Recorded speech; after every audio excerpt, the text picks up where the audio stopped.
പെഹൽഗാമിലേക്കുള്ള entry welcome board കണ്ടപ്പോൾ തന്നെ നമ്മളുടെ കാഴ്ചകൾ കണ്ണഞ്ചിപ്പിക്കുന്ന കാഴ്ചകളാണ്.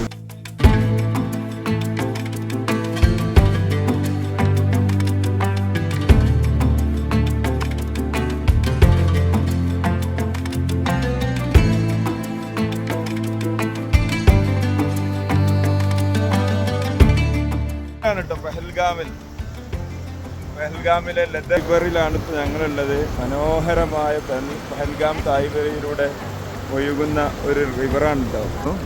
അങ്ങ് ദൂരെ കാണുന്നത് ഐസ് മലകളാണ്. ഇപ്പോഴും ഐസ് ഉണ്ട് അവിടെ, കണ്ടില്ലേ? ഇതൊരു വേറിട്ട എക്സ്പീരിയൻസ് തന്നെയാണ്. കണ്ടില്ലേ? വെള്ളം കുടിക്കാൻ വരികയാണ്. നല്ല തണുത്ത വെള്ളമാണ് കേട്ടോ. തണുത്ത പെഹൽഗാം എന്ന് പറയുന്നത് എക്സാക്ട്ലി പാരഡൈസ് ഓഫ് എർത്ത് തന്നെ.